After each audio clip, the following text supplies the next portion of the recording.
Hey, welcome in. Welcome to the Arrowhead Addict podcast. We are here coming to you live. Let me tell you, the dopamine, it's flowing. I am damn excited. Damn excited. That's a terrible drum roll. Oh! Boy, how you doing, man? Patrick. Will Sterling. Yeah. Super Bowl champion, two-time Pro Bowler, and Trent Green.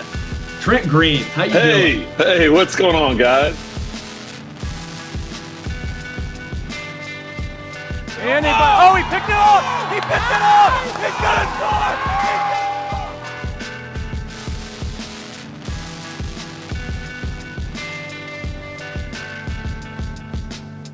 score! We'll see you next week, but until then, as always, go Chiefs. Welcome into the Intangibles, brought to you by Arrowhead Addict. My name is Price Carter. Thank you so much for joining us on this Monday. Joining me, as always, it's my fellow Intangibro. It's Christian Ainsworth. Christian, did you have a good Mother's Day? Oh, absolutely. Did a little, not to do too much Riz on the podcast, but helped out my mom with some stuff on Sunday, cooked her some dinner, and just made a day of it, you know? What about you? You have a different type of Mother's Day than the one I was celebrating. Yes, I have a wife, as you are implying. Huge brag on my part. Yeah, I am married. Got the wife, got her a nice new cup that she wanted, like a nice hydro jug, and then filled it with some gift cards, some candy, all the works, go the extra mile. That's what we do around here. Does your mom listen to the podcast, Christian? I don't know, actually. I would assume so. She's a big supporter of mine, but, I don't really my talk a lot mom, about that bless with her heart, she listens to every minute of any content I do. And my favorite part is her very sobering takes on things. Like just only a mother could do. Just like, honey, you need to give Brashard Tootin a chance, okay? Just because he fumbles, he's trying. You didn't grow up that fast. Sometimes you just got to learn. These are kids. Why are you making such a big deal out of his arm length? Your arms aren't that long, honey. Just classic mom things. But love you, moms. Shout out to all the moms out there.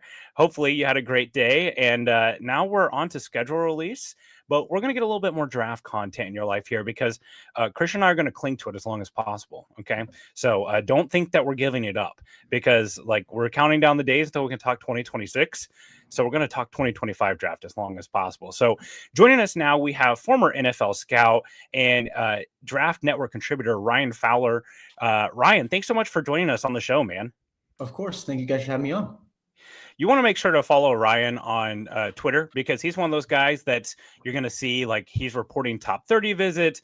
He's highlighting, standout performers from the Shrine Bowl, the Senior Bowl. He's one of those great follows around the draft season. So if you're not already, make sure you check him out on Twitter.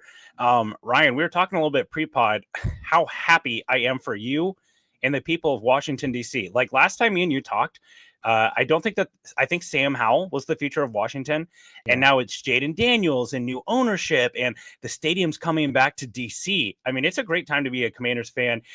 For those of you who don't know, he used to be a scout in the Commanders department and now hosts some Commander-centric podcast as well. So it's a great time to be a DC person for once.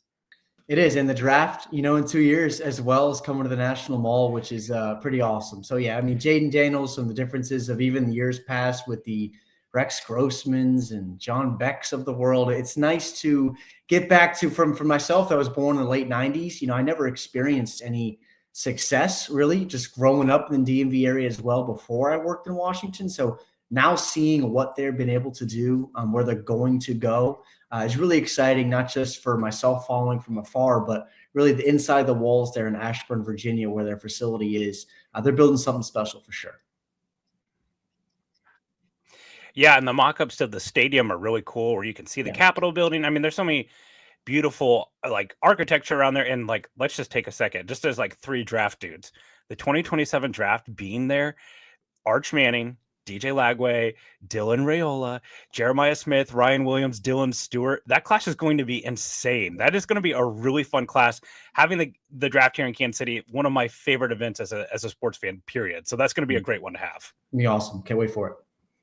Yeah, I did slip Dylan Raiola in there, by the way. I've got a Nebraska helmet behind me, but we can talk Dylan Raiola scouting report after the pod. So we want to dive in here on the Chiefs draft, but real quick, let's just get your big impressions on what did you think what the Chiefs were able to do? Obviously, they have that extra third from the Titans, gives them a little bit extra draft capital.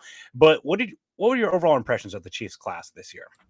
Yeah, overall, very impressed. I think Brett Veach, really maximized on the capital that he had. When I look back to from a guy like myself, to where it's so easy, guys, as you know, looking around the industry where it's so easy to focus on the top 40, top 50 guys. But for me, I'm always focused on the middle rounds, third, fourth, fifth, sixth, seventh.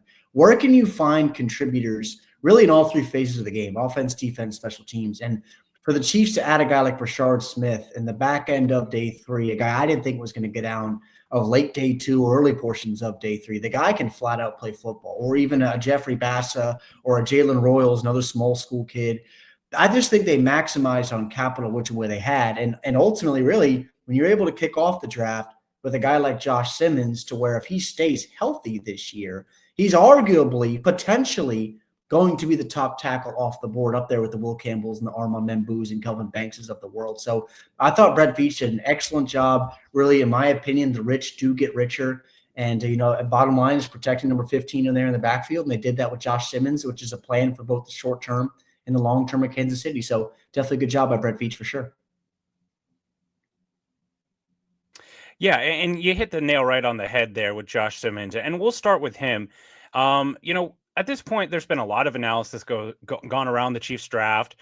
What are in your opinion, is the juice worth the squeeze? Is the risk worth taking for a guy like Josh Simmons? Because not only do we have the patellar injury, which is obviously the biggest piece of information, we just saw Drake Jackson get medically discharged from the 49ers with that exact same injury. Every player is different. Every rehab's different, but there's a lot of risk here. And then you've got Jeremy Fowler coming out and saying, well, there's a lot of character questions here as well too.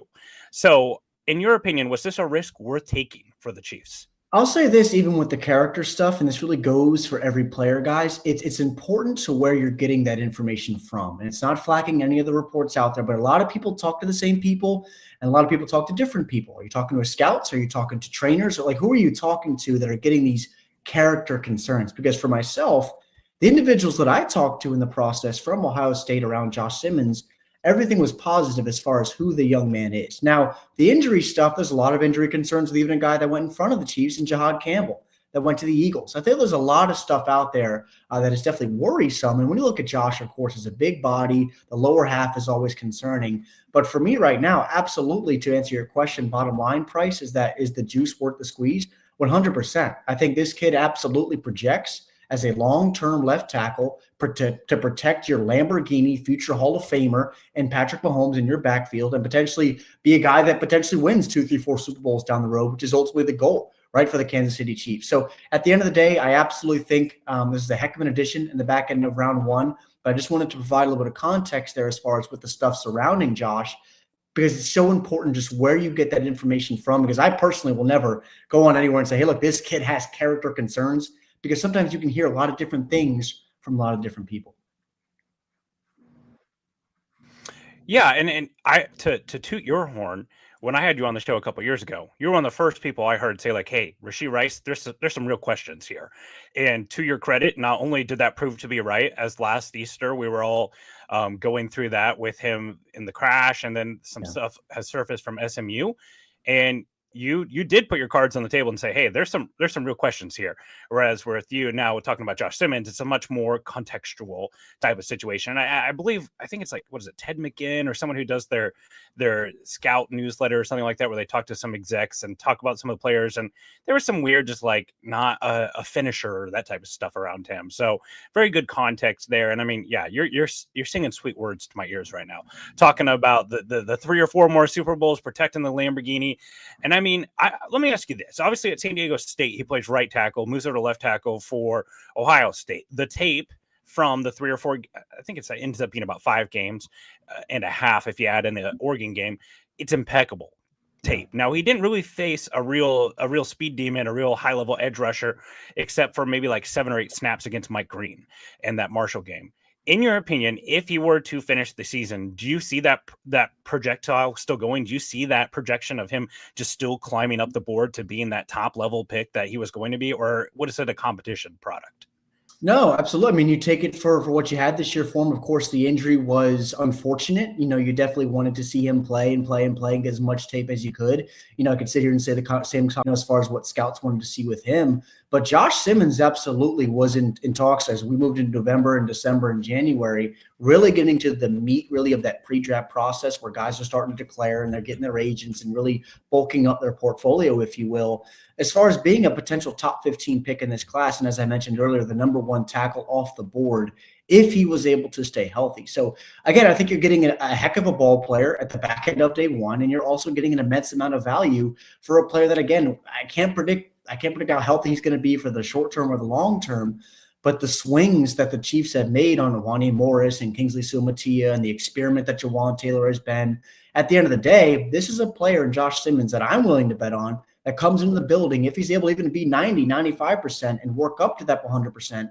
And works on the things you just mentioned earlier as far as being a finisher. That's something that I can coach in a player as far as just getting after somebody a little bit more, running your feet a little bit more at the second level, doing a little things that can elevate him from being a potential maybe fringe Pro Bowl type of player to arguably a first or second team type of all-pro type of guy. This skill set and the talent overall is there for Josh Simmons, in my honest opinion. Absolutely. The difference in watching his tape versus a Kingsley Sumatia or a Wanya Morris, it just stands out. It looks so easy for him. Christian, why don't you talk to Ryan about the Chiefs' second round pick? Sure. So thanks again, Ryan, for coming on. I know we didn't talk a whole lot pre this process, but it's really nice to have you on here. We need to get you in touch with Sterling, who was not exactly thrilled with our Josh Simmons pick. If anybody watched our draft day stream, but I'm going to throw a question at you. Omarr Norman Lott. Okay. So when I watched him, lacked some power on the lower half, didn't really have so much of a bull rush, but was very, very quick off the ball. And then you have the concerns with how Tennessee rotates their defensive linemen. Do you think he actually has the legs to become a 3-down player in the NFL, or is he going to be relegated to that like Tershawn Wharton sort of mix in at the defensive tackle and pass rush specialist?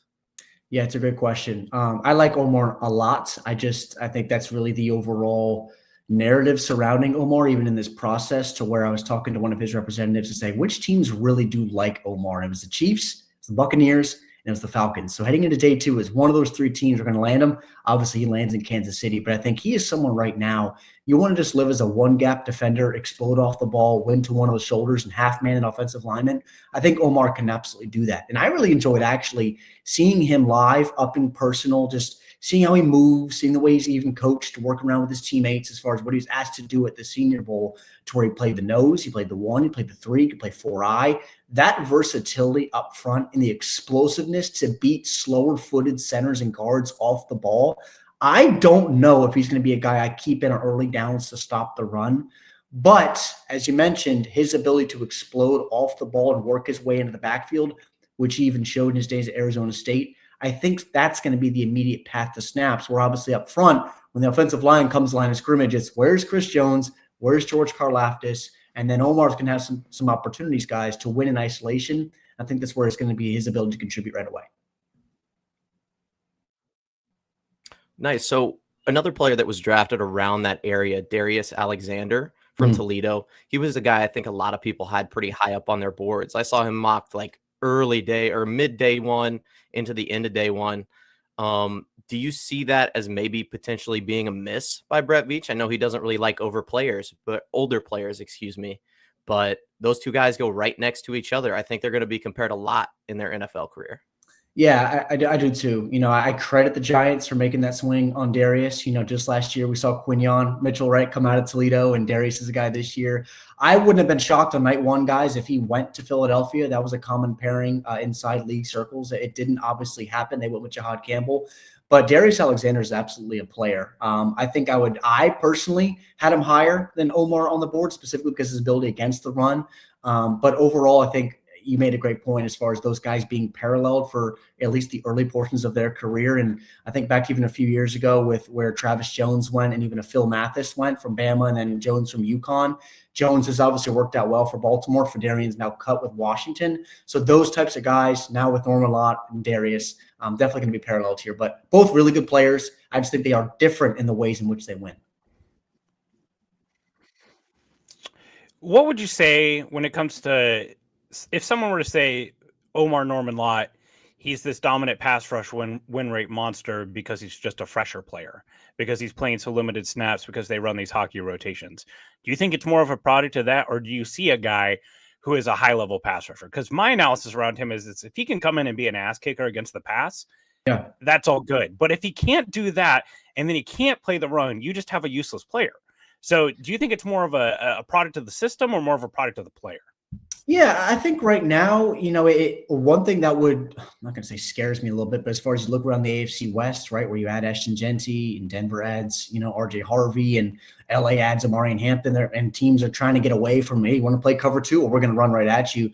But at the end of the day, teams want to sit around. They want to sling it around 35, 40 times a game. So, again, I do think his path to snaps, I don't really have a concern as far as the limited snaps. If anything, he's entering the league with fresh tread on the tires to where I can pull more out of the young man and get better and better, because I can't look at Omarr right now and say that he's playing his best football of his career right now. I think that's going to be coming in the next year, 2 or 3 years as he works into his rookie contract. So, again, I really don't have any bad things to say about Omarr. He's not a day one guy for me, but as far as his ability to get after the passer and just force guys off their spot in the pocket, that's a player right away that can one gap for you. Again, that can line up different spots. He can stand up for you on the edge if you want to be really creative in your packages that we know Spags could be. So he's a good player overall, and I think he's going to have an impact right away alongside Chris Jones. I do. He's definitely been one of the more discussed players from the Chiefs draft, no doubt. Let's go on to Ashton Giolotte. Yeah. So the edge from Louisville, he's a guy that there was a ton of buzz around. I know there were some kind of special pieces that were written inside some of the draft rooms. I know the Rams were trying to get up to get Giolotte. Eventually the phones went cold on them for their ability to get him. We sit here right now, and I say this as a man who's excited about the 2027 NFL draft. We fan fiction the draft a little bit, right? Like we're sitting here like Giolotte, like 8.5, 10 sacks. What are we thinking? And then, a couple months later, like, oh yeah, he was a 3rd round pick. So what can we expect from a 3rd round pick edge rusher? I'll say this, guys. I know I sounded excited about Josh Simmons and maybe a little bit with Omarr. There's a couple players in this process that I watched back in June or July. I sat back and said, what am I missing here? Because this was a kid last spring, summer, that was looking around the 4th, 5th round type of bucket. And I had an early 2nd round grade on Ashton Giolotte. I think he can play his butt off. I really do. And I think he's someone that is 280, 285, sometimes what he played at for Louisville. You mentioned ass kicker earlier. This is a young man that will take your lunch money and look over you and let you know about it on his way to the quarterback. I think this is a young man that's going to come into training camp and into year one and really challenge for some key rotational reps. Obviously, there's guys up front that are veterans along this group within the front 7, but this is a player that I really like considering his power-laden approach up front, where we talk about these 245, 55-pound rushers sometimes, these hybrid guys, even the James Pierces or the Jalen Walkers in this draft class, to where you just want to win with speed consistently to the outside. Ashton Giolotte can win through your chest, to your inside shoulder, and to your outside shoulder, and he did it year after year after year in the ACC, where teams prepared for him each week. So if there's one pick in this class, I really like Brashard Smith, and we'll talk about him. But Ashton Giolotte, where they grabbed him, the player that he was at Louisville, the player where I think he's going to be in Kansas City, and the versatility and the power-laden approach where his motor is just on fire every single rep, one of my favorite picks in this entire draft. You were the guy that you gave me the comparison of Ryan Kerrigan to George Karlaftis. Yeah. And that was so spot on. And like, I always come back to that comparison. And with Giolotte, there's that similarity where his defensive line coach from Purdue is now at Louisville. So you see some of the similarities in the way they play. And yeah, his ability to like rush from like the 3 tech and still have power there. It's very unique for his size. Cause I think usually when we line up the Chiefs draft class, we look at their thresholds. He doesn't meet 2 out of 3 of their thresholds. So I was a little surprised to see him go with this player. I also think it's pretty instructional that the Rams, who were wanting Giolotte, then go take Josiah Stewart a few picks later, who's another one of those guys who's kind of like Nolan Smith, who's the rare undersized, and they're not tiny. Nolan Smith's smaller, but smaller guys who can stand up against the run.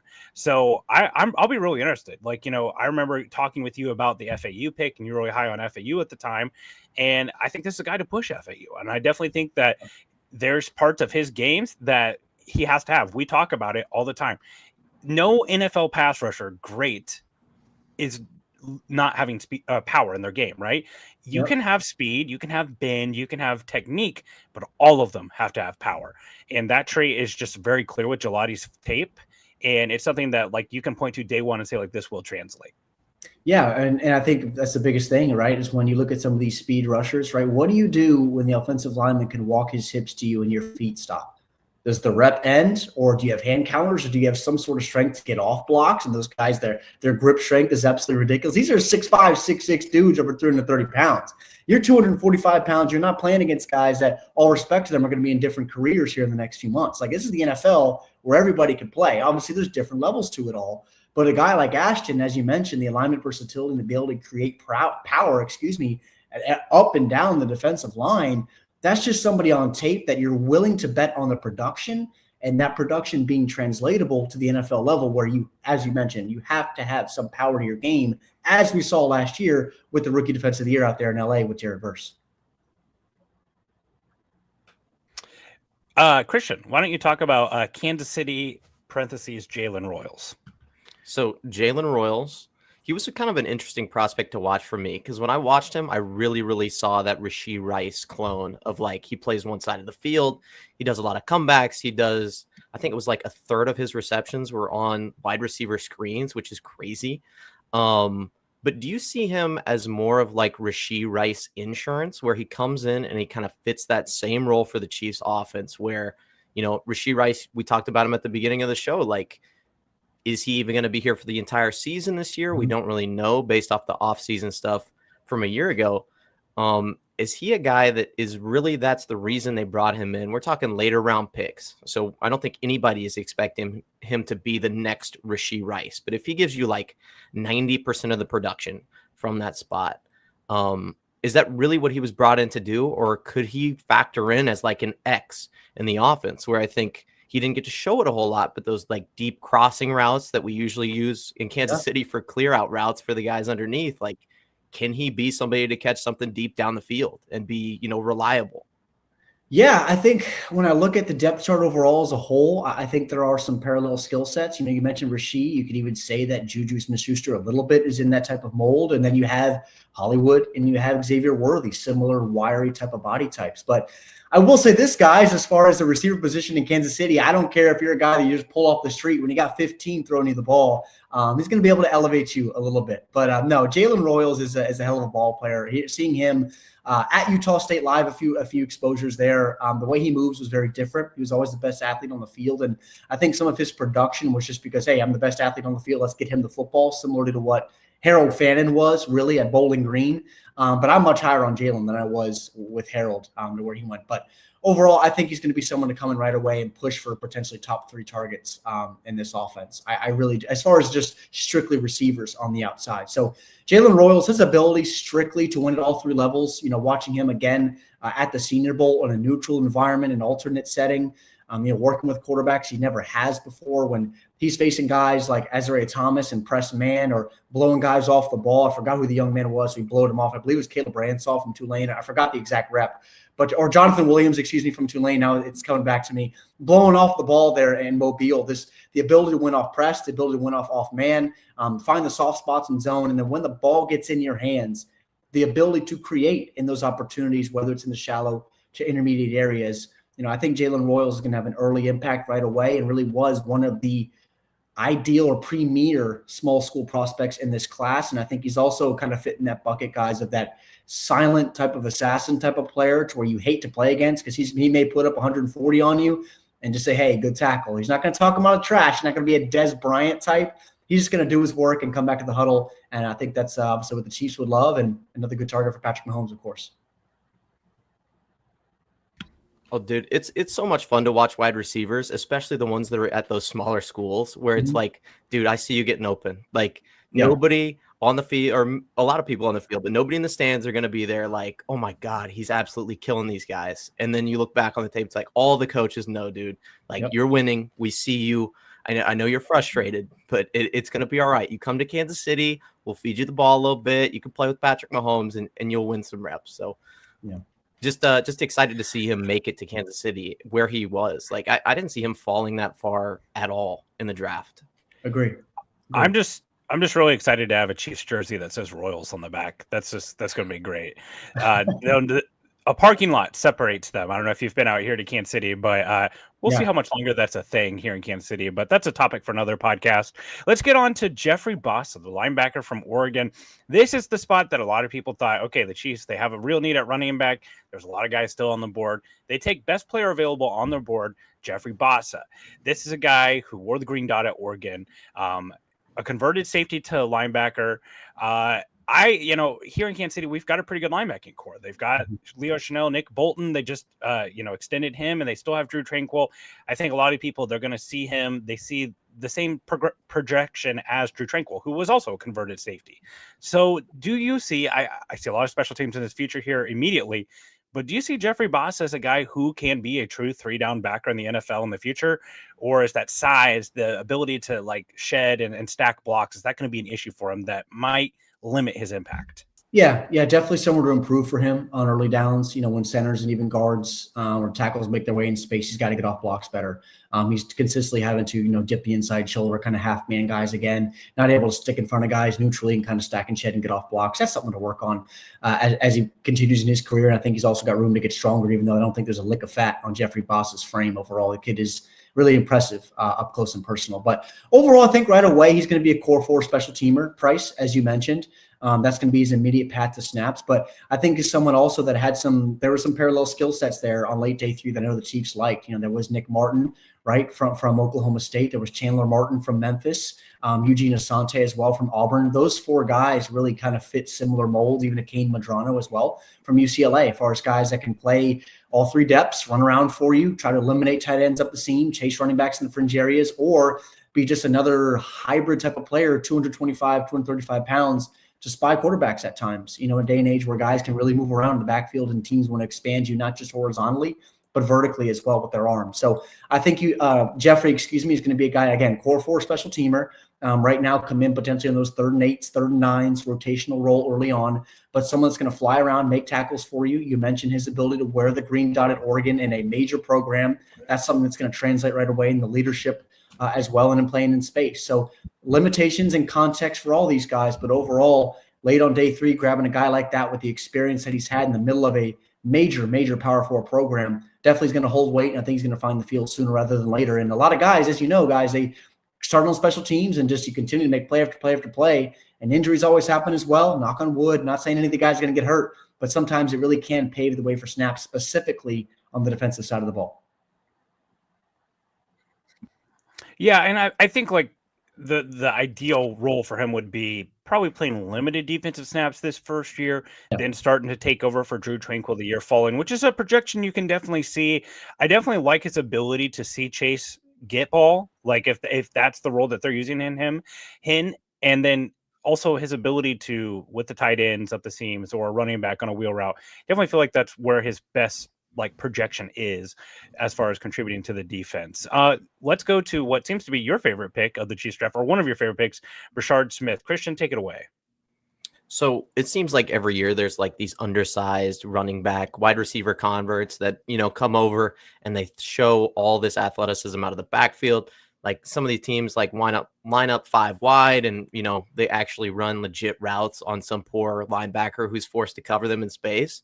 And you look at Tyrone Tracy from last year and you see that for the Giants. And it's like, oh, could we have some of that electricity in this Chiefs offense from the running back spot? Past couple of years, I mean, we've had Isaiah Pacheco, but it's not really like we've had that big home run threat other than Jerick McKinnon, who, was kind of used tactfully, maybe the best way to use it leading up to the playoffs. Yeah. Do you see that in Brashard Smith?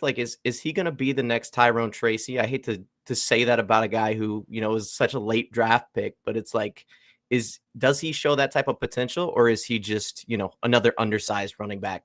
playing a spot a little too big for his britches?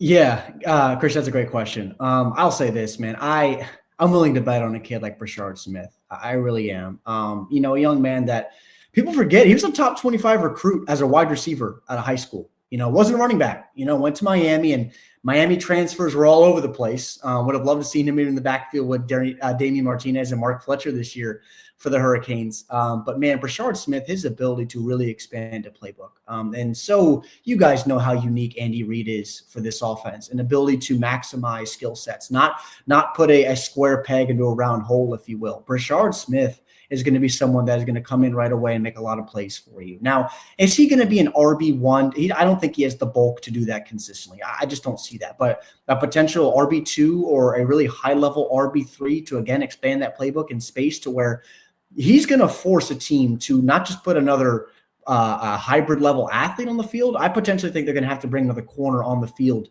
to counter him as a flex weapon in space, because he can legitimately, as you mentioned, Christian, run routes. It's really him and LaQuint Allen from Syracuse that the Jaguars added on day 3 as far as the premier route runners in this class. And not just getting out and running a simple little wheel route or an angle route in the backfield, legitimately running routes and threatening people in space, which Patrick Mahomes is going to come to line of scrimmage and see that mismatch and target that all day long. So seeing him at SMU with Kevin Jennings, one of the premier backfield tandems in all of college football last year, which really got its attention only before the CFP, before it didn't work out for them in Penn State in that first round. But they were really dynamic this year, and it was because of what Brashard can do in the backfield, both with the ball inside the tackles, outside the tackles, and then when you really evaluate that skill set, ability to get outside and force other defenders on the outside of another corner, I just really think this is a young man that's going to come in and outplay his draft slot extremely quickly in this offense. If I'm wrong, I'm wrong, but I'm willing to bet on this kid, Brashard Smith.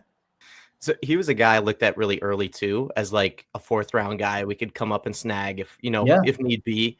And for him to get, that low in the draft, I was very, very surprised. But the one thing, all right, you might not know this about me yet, but high school football coach, one thing I want to see my running backs do is block for the quarterback. Yes. Brashard Smith kind of struggled with that at times. To me, it's what separated him and a guy like Travion Henderson, was his ability to block out of the backfield, among a few other things. But do you see Brashard Smith coming along in that aspect, or is he going to be kind of limited there just based off of his size profile? Yeah, and as you know, Christian, look pass pro for guys in the backfield. I'm not asking you to be a tackle, right? I'm just asking you for effort. That's an effort thing. Are you going to stick your face in the mud, or are you not? I don't care if you're Deuce Vaughn and you're 5'5" or you're Derrick Henry. It's an effort thing. So I think with Brashard, coming into a building where in Kansas City, obviously expectation is to lift that dang Lombardi trophy every single year, at least to get the opportunity. You're going to be around big-time athletes that expect big-time things from you, no matter where you went to college, how many stars you had coming out of high school, or what you did in college, or where you're drafted. Being inside a building like that, and he wants to earn snaps, you're going to have to come in and pass protect, or you're not going to find a spot on the football field. And I think Brashard is a young man and an athlete that he's done that in the past, at least with flashes. I agree with you, though, that I do want to see more consistency there. But again, it's just effort. So finding that if it's a little bit more fire, a little bit more technique, or get a little stronger, I think that's something he can gain in his game he can improve upon, which will ultimately provide more snaps ultimately for him as he worked into the first few years of his career. Ryan, one last question for you. The Chiefs, they traditionally crush the UDFA process. Yeah. They do really well in this area. What's a name from the Chiefs UDFA class? And I'm sorry, I didn't ask you to pull it up, so maybe you have one on the top of your head, or if not, I can read it to you. I'm good. Who's a name that you like from the Chiefs UDFA class? There's a couple. There's 3 really that I really do like. Elijah Badger, the wide receiver from Florida, had some late draftable grades from teams. Jake Brenningstool, I think he makes the roster. I really do. I know Travis Kelce, however long he plays. I think Jake is a guy I had a 5th, 6th round grade on. That's just a young man that I look at, whether it's in Kansas City or whether it's not. I just think he's a guy that lives in the NFL for a long time. His ability to live in line, stick his face in as a blocker as well, and then get out and flex in space. You saw what he was able to do in the red zone last year, really as Clemson's #1 target for Cade Klubnik. So I think it's a guy that can make the roster. And then Brandon George, there's just the athletic profile is there. I don't know exactly where he's going to live at the NFL level, if he ever worked into snaps defensively. I have talked to a few scouts in Kansas City that said he may get some looks as a pass rusher as well. But the explosiveness in Brandon George's film and his frame is just absolutely dynamic. So I think those 3 guys really pop off the tape for me as far as I'm not going to say all 3 guys make the 53. They definitely have, a long way to go for that. But those 3 players, Elijah Badger, Brandon George, Jake Briningstool for me. Yeah, those are all some really exciting names that a lot of Chiefs Kingdom has already gotten excited about. Sounds like all 3 have made some plays in rookie camp, as low key as that is. But we look forward to seeing him in an OTAs and up in St. Joseph at Chiefs camp. He is Ryan Fowler of the Draft Network and the Commanding the Huddle podcast. Ryan, real quick, why don't you tell us just what's coming up at the Draft Network and what's to look forward to as we get into summer scouting? Yeah, definitely a little bit of a break right now, a little bit of a breather following the 2025 cycle here. But in this next month and a half, we're really going to get going with reports. Even the mock draft machine, brand new revamped machine on the website, is already about 2027 price. 2026. Don't worry. Don't tip me. I'll take Dylan Royals in the first. I'll take him. Yeah, The but no, 27's that's to come down the line. But 26, it's already up in the machine, already 350 names, and then we're going to start filling up the scouting reports here in the next few months with early summer scouting. So lots there to come, and I'm on X as well, _Ryan Fowler if you don't follow me there already. Awesome. Cool. Well, I'll be sure to DM you my resume. Again, please don't block me. But thank you so much for hopping on the show, Ryan. We really appreciate it. Again, we're really excited about all the good things. For once, our country can feel good about something that's happening in Washington, D.C. That's a joke that's sitting there waiting for us. So thank you so much for joining us. We appreciate it, man. And thanks for talking Chiefs with us. Of course. Thanks, guys. Take care. We'll talk soon. Yeah. There he goes. Ryan is awesome. He has always been really good to me about talking to me about the Chiefs, giving us content around the Chiefs draft class. And it's not very often that you get to talk to a guy who used to be inside the league and used to be a scout inside the league. So really great insights from him. Let's shift gears a little bit here and talk a little Chiefs schedule. We're already starting to get some schedule leaks. We know that the Chiefs, it's almost 100% certain Front Office Sports has confirmed this. There's been some other reports. The Chiefs will open the season on September 5th in São Paulo, Brazil, against the Chargers. This felt like it was always going to happen, just knowing when we knew that the Chargers were going to be hosting this game. But now it seems official. The Chiefs are going to be kicking off the season. You get the Chiefs a little bit earlier. You don't have to wait until Sunday of that week. You'll get the opening night game, which has been confirmed to be Cowboys and Eagles, to Super Bowl champions kick off the season. And then the next night you'll get the Chiefs playing in Brazil. Christian, what do you think of the Chiefs playing in Brazil? Honestly, I'm kind of a little worried. Like, there's been a lot of talk, especially on Twitter, about like the field conditions of this the pitch, as they call it over there in Brazil. I mean, the Chargers are definitely getting injured. They get injured in every single game that they play in. But for the Chiefs, like, we saw this happen, what was it, this past year, the year before, where we played overseas, and I guess not really overseas, but in a different country, and we got injured. And I don't want to see that happen, especially with all of the sort of injury-prone players we have on the team at this point. It's like, guys, I would really like to not have to be on our third left tackle midway through the season or before it even begins, really. Yeah, man, the turf is scary. I'm not going to lie. These soccer fields, they've just not been adjusted well to NFL teams and NFL players. Like, let's just keep in mind, right? Like, some of the small, like Tez Johnson is like the size of a soccer player, right? They're much smaller humans. They're not doing the same type of play. There's no contact or very little contact on the field. It's concerning. Now, I will say this. The Chiefs, if you're worried about the Chiefs losing a home game here, this is an away game. Now, my question to you, is this actually a disadvantage for the Chiefs? Because usually when they go out to LA, it's just like an extra home game anyway. So maybe there's still a sea of red down in Brazil. It'll be interesting to see how Chiefs fans turn out there. The Chiefs Kingdom is everywhere. There are probably some out there, but this could be a disadvantage, right? Like normally the Chiefs fans, they fill out SoFi Stadium. Well, okay, so I think it's important to contextualize this. Like, the Chiefs now, like, this isn't like when we were kids, Price. The Chiefs are international. Like, they're superstars now. Like, say what you want about the Chargers. They've been okay over the past couple of years. I'm almost certain they don't have an overseas presence like the Kansas City Chiefs. I'm not sure they have a, like, in this sea presence. I'm not sure they have a presence in California, to be honest.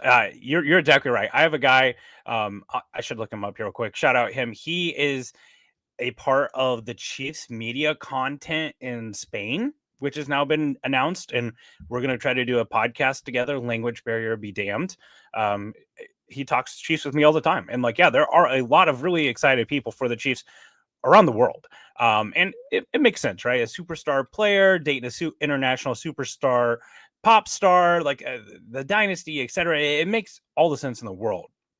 Let's talk football for a second, though. How do you feel about the Chiefs getting the Chargers, one, in Brazil, and two, this time of year, right? Week 1.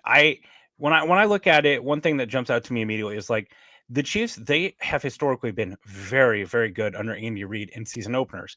10-2. One of them was an embarrassing loss against the Titans that I'm still mad about back in 2013 or 14. And then the other was to a team that like was up double digits in the second half of the NFC Championship in the Lions. And if Kadarius Toney was handcuffed in that game, the Chiefs probably still win it. But unfortunately, he was not. Not that I'm still bitter about that either. So football wise, Yeah. what do you think about bring it up again? Yeah, what do you think about the Chiefs getting them here? Honestly, like the worst time you want to face the Chargers is early in the season, in my opinion. Like I hinted at it earlier. I gave them a little jab, but like Chargers usually have some injury problems, whether it's, midway through or early on. And the Chiefs have benefited from that. Don't misinterpret the relationship the Chiefs have with the Chargers. Like Chargers are not a bad team anymore. They just got Omarion Hampton, one of our favorite players in this past draft, and Trey Harris, one of my guys. So this is an offense that's ready to move. They shored up the interior offensive and defensive line as well in this past offseason.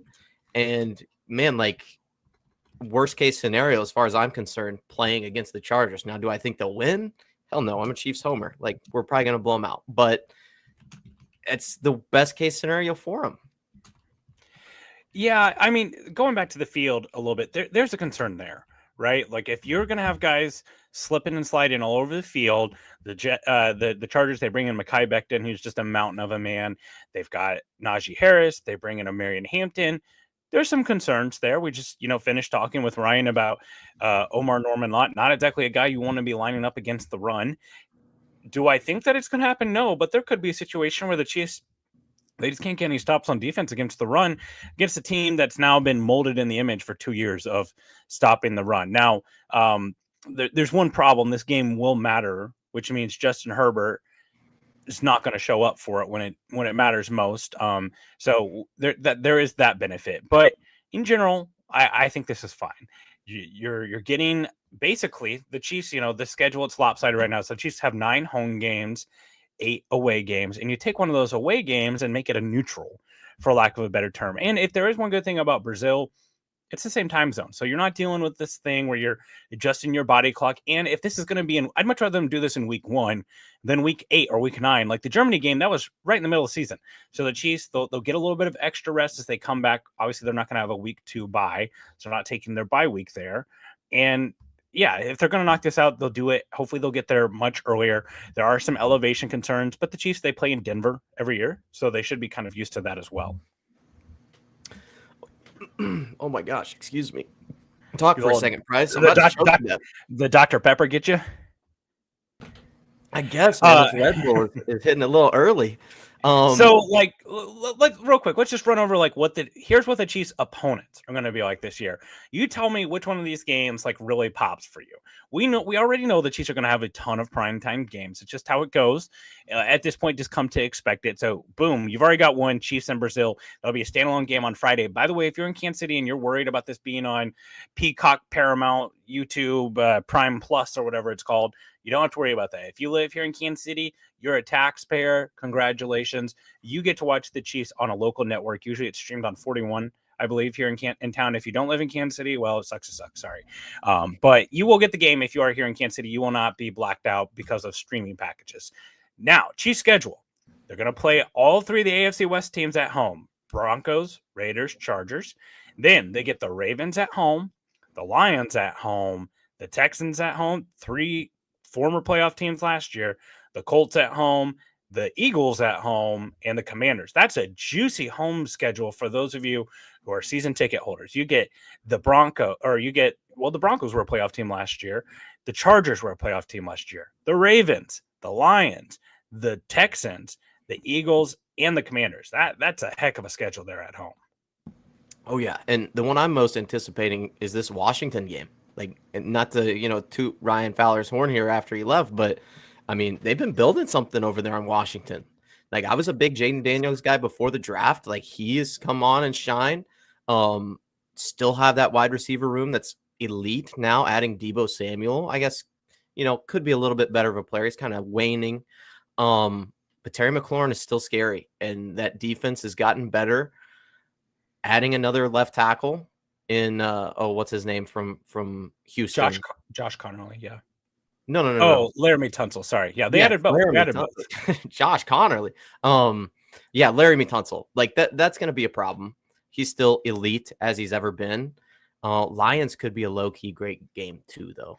Like I know they just lost their offensive coordinator, but I mean, Sam Laporta against our linebackers sounds pretty scary to me.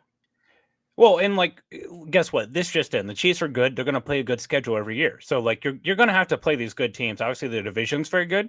But if you're going to have to face the Ravens, if you're going to have to face the Lions and the Commanders and the Super Bowl champion Eagles, you'd rather do it at home in Arrowhead. The Chiefs, they already have that advantage in the schedule where they play more home games. Another thing that I'd like, hey, let's factor in the advantage of playing in the weather here. Let's have some of these domed, let's have the Chargers come in here in December, a team that is in warm weather that plays in a dome. Let's get Jared Goff playing outside and when it's 3 degrees outside and the wind chill's nothing. I'm all in favor of that. That's an advantage that the Chiefs have. And you feel like probably half those games are going to be primetime games. Like, I feel like there's probably, we already know one AFC West game is going to be a primetime game. Don't be surprised if there's a second or a third, just because of all the talent that's in the AFC West. And then Lions, Ravens. We saw how great the Ravens game was last time. Commanders, just write it in ink that they're playing the Eagles in primetime. That's for sure happening. Maybe it's like that 3:25 standalone Fox game or CBS game, but it will be a nationally televised game, no doubt about it. All right, let's look at the away schedule. So Broncos, Raiders, Chargers again. This one's probably the toughest away game. It's going to be the Bills in Orchard Park. They've kind of recently started playing there more than here in Kansas City. So we know the Chiefs will lose that game. Doesn't matter in the postseason. This one is interesting. The Chiefs go to the Star in Dallas to play the Cowboys. Then they finish out with the Giants, the Titans, and the Jaguars. So I'll ask the kind of obvious question. Are the Chiefs playing on Thanksgiving against the Cowboys? Ooh, that would be so awesome, dude. We haven't had a Thanksgiving game in a while, have we? Well, I'll tell you what, if the Chiefs are going to play in a holiday, I'd rather them play on Thanksgiving, a holiday that's traditionally centered around watching football, rather than catching strays from my wife as I'm trying to watch the Chiefs on Christmas Day. So I know I'd much rather do that. Like the TV, it's going to be on football on Thanksgiving. It's just part of the holiday. So let Chiefs against the Cowboys on Thanksgiving. I'm all for it. Oh, yeah. And as long as we don't have to play the Raiders again, like that made Christmas so sour that year that we played them and lost them by, it was like 20 something points, just get blown out the one time every half that we lose to them. I will be totally honest. When they played them on Black Friday, it felt like losing. Like the way that game went down, and like for them to just steal that win at the end, like it felt like losing. So yeah, like I kind of agree. Like maybe get some new blood in there, and we'll have America's team versus what the team that used to be America's team. It would be cool to see, Mahomes and Kelsey digging into turducken after the game. I'm here for it. So who is George Pickens fighting now that he got traded to? Is it going to be Trent McDuffie, or it'll be like some 63-year-old man on the chain gang who like looked at him wrong or something. Like nothing is like, we forget the antics now that we've been away from the season. There was a Hail Mary play against remember that really like cool game where it snowed and it was the Browns versus the Steelers. It was a Thursday night game. And there was like a last play that was a Hail Mary and the Steelers didn't convert it. They lose. And like not even 10 seconds into the play, George Pickens is fighting the guy who's covering him outside the back of the end zone. The ball, it hasn't even been thrown yet. And he's just fighting this guy. Like, oh my God. Mm-hmm. I am a little sad that we didn't get DK Metcalf, Aaron Rodgers, and George Pickens all on the same like offense. That would have been some incredible content. Oh yeah, are you kidding, dude? Like they might as well own all black Air Forces. They might as well make that part of the uniform over there. It would have been great. And I'll tell you what, like we talk about George Pickens a lot because he was the coulda, woulda, shoulda chief. That we picked Sky Moore, traded back and took Sky Moore with his pick. When I watch those moments, I'm like, thank God he's not in KC Red, because that would get blown up so out of proportion if he was in Kansas City versus him, wasting his life away over there in the Steelers. Yeah, the question, the answer to the age-old question, George Pickens, Sky Moore, Tyquan Thornton, is none of the above, right? Yes. Those guys were all like in succession of one another. Correct answer, none of the above. And looking back at the schedule here, hey, if you got to play some away games, let's have them be against some of the more cushy teams. Giants, it sucks they got to play in MetLife. Talking about bad turf, you got to bring that up with MetLife. And then they go to the Titans, which, hey, if you're a Chiefs fan who likes going road games, Nashville is about one of the coolest places that you can go to. Really fun city to go to. And the Jaguars, you get to see Travis Hunter. That'll be kind of fun just to kind of see that whole experience. Traditionally, the Chiefs have done really well against the Jaguars. Let's try to have that game be later in the season, right? Like the last couple of times the Chiefs have played the Jaguars, it's been when it's really hot out, right in September, whenever the on-field temperature is like 120 degrees. So maybe that game could be a little bit later whenever the Chiefs get to escape some cold weather, go down there, play where it's a little bit warmer. That would be nice too. And I mean, it has to be said, it always gets brought up around the schedule. You want a late bye week, right? You do not want to be getting, like, I think the Chiefs had a week 7 bye last year, way too early. You want something closer to week 10, week 12. 1, at that point, you've gone through the stretch run, right? 2, that gives some of your aging players time to recover.